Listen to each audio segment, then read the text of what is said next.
Media is actually more valuable than money. Why would that be the case? It works 24 hours a day, 7 days a week. It's not geographically constrained. It can work anywhere on the planet where there's an internet connection. Do you know I have somebody on a coaching call, a group coaching call from Dubai? Do you realize 200 years ago that would never fucking happen? You used to be limited geographically to where you were born and the village you lived in. Now I can use the internet to scour the billions of people on the planet to find the 100,000 that like your boy. You understand? It's permissionless leverage. Did you used to need permission to get on the radio? Yeah, and a lot of money. Do I need any permission to post a podcast? Nope. Did you need permission to get on TV? Back in the day, yes, and it costs a lot of money or you had to be really talented. Do I need permission to post on social? No. Does it make sense as to why I'm posting 5 times a day on YouTube and 3 to 4 times a day on all platforms? Why? Because it's actually currency. Attention is currency. It's more valuable than money, okay? And then the highest form of leverage is code. It's software. Why would that be superior to media? No geographic boundaries, just like media. It costs no money to duplicate or replicate once you create it once, okay? Let's think about the richest people on the planet. Oracle, Ellison, code. Zuckerberg, Facebook, code. Bezos, Amazon, code. Are you noticing a pattern? Okay. Elon Musk, code. Tesla's actually a data company and a software company. Okay. And PayPal before that was software. You have to understand these different forms of leverages because if I turn myself into like this hustle culture, I will outwork you. Rah. Where is that on this? Do you understand what I'm saying to you? If that's the only thing that's operating in my brain, you don't understand leverage and it's a 2x opportunity. You'll be stuck there. Okay? So the next thing I need to know and understand is this thing called the opportunity ladder. So let's say you do laundry for a living. Like you're the Heisman Trophy winner of doing laundry. How much leverage do you have? None, because you got to be there to do laundry, right? Now let's say you manage a laundromat. How much leverage do you have? A little bit, not much, right? You got a few employees. Now let's say you own the laundromat. You have leverage, but you only have one form, labor. You're also limited geographically with who you can serve, because who can you serve if you own the laundromat? 15, 20 mile radius, right? That's it. So it's a limited opportunity. Let's call it $1 million opportunity, okay? Now let's say you franchise the laundromat. Who can you serve now? Anyone in the country. But you added a form of leverage, which was what? Capital, because you can use other people's money to build out other laundromats. Does that make sense? You took $1 million opportunity, turned it into a $100 million opportunity by adding one form of leverage. Now let's say you create a software that runs all laundromats, independent of whether or not they're in your franchise system or not. And it works all throughout the planet. And all you do is take like 5 cents of gross sales on every dollar. Now who can you serve? Anyone on the planet? And you turned, because you added the highest form of leverage, you turned a $100 million opportunity, turned it into a $1 billion opportunity. Are you guys with me? Say yes. Yes. Okay. So what is the equivalent of doing laundry in real estate? Wait a minute. Did you notice the energy in your room? I know it's late. We've been here for a while, but did you notice the energy in your room? I was like, what's the equivalent? You all, I felt your brains go, yeah, fuck. It's doing deals. What's the equivalent of managing the laundromat? Nope. A team. Ooh. What's the equivalent of owning the laundromat? That's a brokerage firm. Limited geographically, you have labor, right? It's a limited opportunity geographically. What's the equivalent of franchising? Keller Williams, Century 21, like these franchise models, right? Because they take a 6% royalty fee. They can do it anywhere in the country. They have the leverage of labor and other people's money to build out offices. Make sense? What's the equivalent of software? Now, before you answer, okay? I'm not talking YLOPO. I'm not talking Follow Up Boss. I'm not talking software that we use. I'm talking, remember, brokerages are just platforms. They don't sell any real estate. So what is a platform for processing transactions? Software. eXp. It's just software that you can plug into for $150 and $85 a month to process your transactions. That is all it is. Let that sink in for a second. Stay with me. So this picture's of me looking quite fit. And what I've been doing over the last 19 months is running up the opportunity ladder. I have let go of everything. It's 2x. I let go of $850,000 in income like this because I realized it was the lowest form of leverage. I started to bang on media on a regular basis, and I'm being really aggressive with the software. And as I do that, my life is getting easier. As I'm doing that, I'm not missing out on opportunities to spend time with relationships. As I'm doing that, I'm able to have a bigger impact on more people.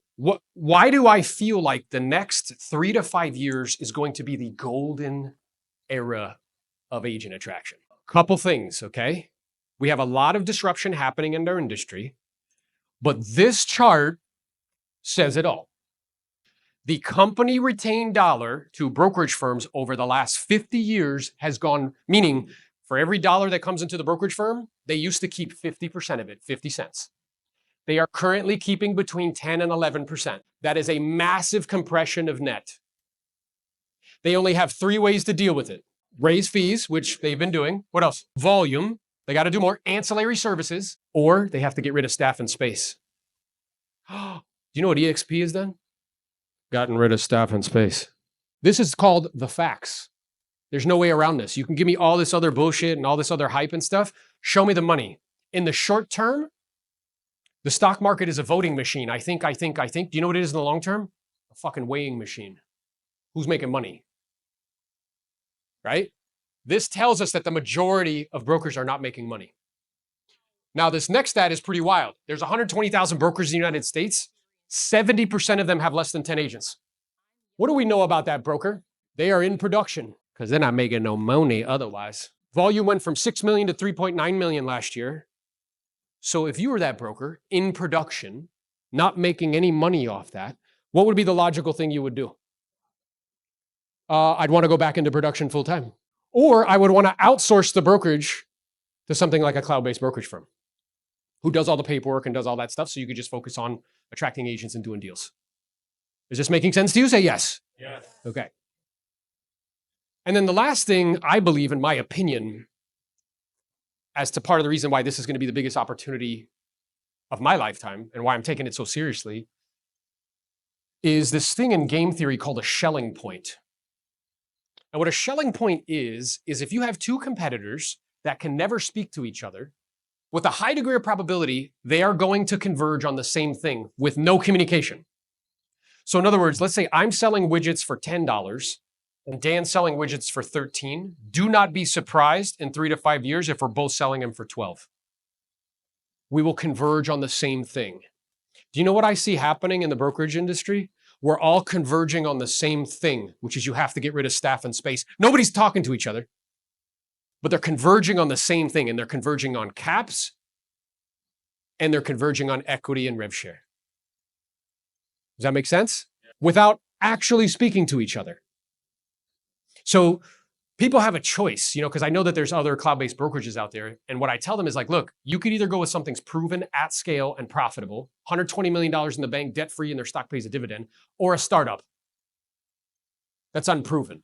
1 year ago, I had brought in 25 agents that had turned into 64, and I made $3,587 in revenue share. Now, how many doors would you have to own to get $3,500 a month in residual income at $500 a door?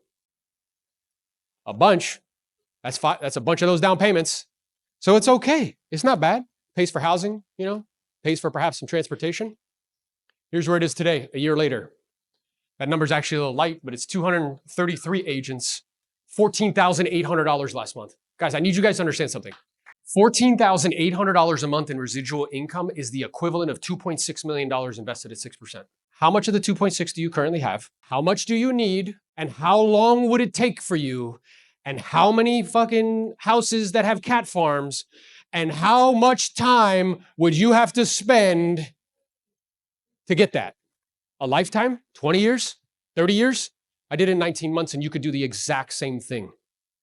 And this is my chart, okay? MJ has his chart. I promise you guys, my goal and objective is that my revenue share is going to dwarf the earnings that I made selling real estate over time, just like MJ did. Because I'm choosing a vehicle that compounds and is leveraged. And this is what's been happening. You could see up at the beginning, it started off in 2022 at $1,100. And in 2024, it's averaging between $15,000 to $16,000 a month.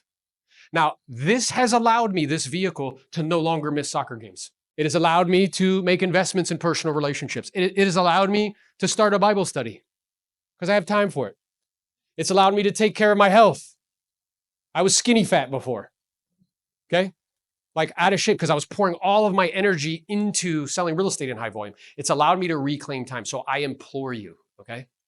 If you are in this room and you're an elite builder, make a plan to attract one agent for the next 12 months. Find me in 5 years when this room has 2,000 people in it and thank me.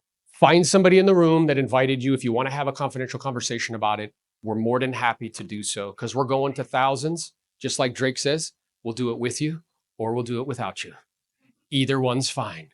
But I feel supremely confident. I know I speak for myself and the rest of the leadership team here, as you've seen, like selflessly flying from, out of the country, not being paid to do this, right? Flying all over the country to pour into you guys and add value. Like we're all here to do that.